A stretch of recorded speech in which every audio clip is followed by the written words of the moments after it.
آئیے سنتے ہیں نوجوان ناظم مشاعرہ ارشاد انجم صاحب کو، جنہوں نے شرکت کی آل انڈیا نعتیہ مشاعرے میں پرتاپ گڑھ میں 10 جنوری 2014 کو، اور اپنی تقریر سے لوگوں کو جی ہاں بہت ہی سبق آموز باتیں بتائیں۔ یہ مشاعرہ راکی ٹاک پر لائیو ٹیلی کاسٹ کیا گیا۔ جی ہاں، راکی ٹاک آج ہی اپنے موبائل میں ڈاؤن لوڈ کر لیجئے۔ آئیے سنتے ہیں ارشاد انجم صاحب کو۔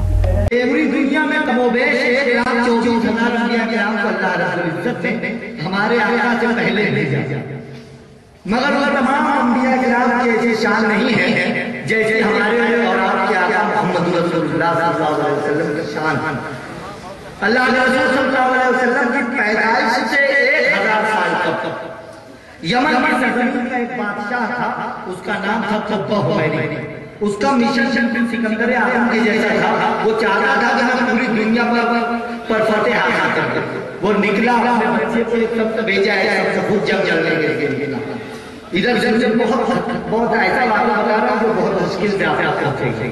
قبہ حمیری یمن کا بادشاہ تھا، اس کے بچے کو مدینہ میں قتل کر دیا گیا۔ یہ واقعہ 1000 سال قبل کا ہے۔ آپ نے سنا ہوگا اللہ کے رسول صلی اللہ علیہ وسلم جب مدینہ پہنچے تو تمام صحابہ کرام چاہتے تھے کہ اللہ کے رسول میرے گھر قیام کریں۔ کوئی صحابی چاہتے تھے کہ اللہ کے رسول میرے گھر قیام کریں، مگر اللہ کے رسول صلی اللہ علیہ وسلم جیسے ہی مدینہ پہنچے تو انہوں نے فیصلہ اپنی اونٹنی پر چھوڑ دیا، کہا جہاں میری اونٹنی رکے گی وہیں میں قیام کروں گا۔ اونٹنی حضرت ابو ایوب انصاری رضی اللہ تعالیٰ عنہ کے مکان پر رکی۔ یہ سب جانتے ہیں، تمام لوگ جانتے ہیں۔ اس اونٹنی کے رکنے کی وجہ بتا رہا ہوں۔ قبہ حمیری کا بیٹا جو ہے 1000 سال قبل مدینہ پہنچا۔ مدینہ کا پرانا نام یثرب تھا۔ مدینہ پہنچا، یثرب پہنچا، وہاں پر قبہ حمیری کے لڑکے کو قتل کر دیا گیا۔ اب قبہ حمیری کو جب یہ بات معلوم پڑی کہ مدینہ میں یثرب میں میرے بیٹے کو قتل کر دیا گیا ہے، تو اس کے اندر کا جو باپ تھا وہ جاگ گیا۔ اس نے اپنے پورے لشکر کے ساتھ مدینے پر چڑھائی کی۔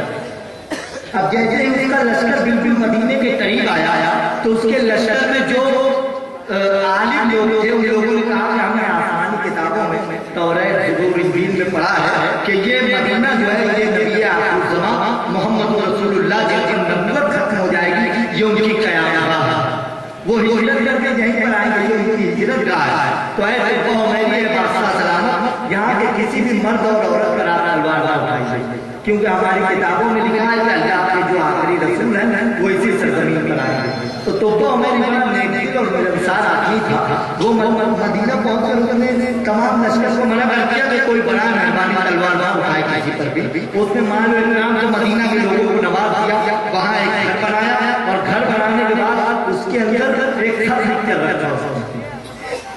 وہ خط پر نے لکھا، یا اخی صالح محمد رسول اللہ، اے میرے صالح بھائی محمد رسول اللہ، اگر میں آپ کے دور میں ہوتا تو آپ کا ہمیں ذات ہوتا، یعنی آپ کا اچھا ذات بھائی ہوتا۔ نصری لائن 2-3 اس نے لکھنے کے بعد نیچے 4 مصرے ہمارے آقا کی شان میں لکھے تھے۔ یہ کسی نبی کو مقام حاصل نہیں ہے کہ وہ دنیا میں 1000 سال بعد آئے گا اور 1000 سال پہلے اس کی شان میں مصرے لکھے جا رہے ہیں۔ یہ ہمارے اور آپ کے آقا کی شان ہے۔ 1000 سال پہلے قبہ حمیری نے خط میں لکھا تھا، اے محمد رسول اللہ صلی اللہ علیہ وسلم، اگر میں آپ کے دور میں ہوتا تو آپ کا چہرے آئینہ دیکھ کر اپنی زندگی گزار دیتا، اگر میں آپ کے دور میں ہوتا تو آپ کے قدموں کو دھو کر اس کا پانی پی لیتا۔ یہ 4 مصرے اس نے لکھے تھے۔ جب اللہ کے رسول مدینہ منورہ پہنچے، اتنی حضرت ابو ایوب انصاری کے مکان پر رکی، سرکار مکان میں داخل ہوئے، سرکار عالم نے کہا ہے ابو ایوب لاؤ وہ خط دو میرے صالح بھائی۔ وہی خط اللہ کے رسول صلی اللہ علیہ وسلم کو حضرت ابو ایوب انصاری نے دیا جو 1000 سال پہلے قبہ حمیری نے دیا۔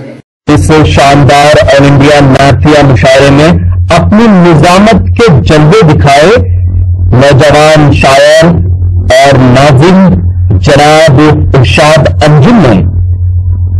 پرتاپ گڑھ میں ہوئے شاندار آل انڈیا نعتیہ مشاعرے کے کنوینر رہے جناب ارشاد صدیقی صاحب، ضلع مہاسچو سماجوادی پارٹی پرتاپ گڑھ۔ وہیں اس مشاعرے کو کامیاب بنانے میں جناب تبارک حسین ادریسی صاحب اور جناب واسق خان صاحب ضلع اپادھیش پرتاپ گڑھ سماجوادی پارٹی نے بھی اپنا اہم رول ادا کیا۔ ہم شکریہ ادا کرتے ہیں جناب اعظم صدیقی صاحب کا،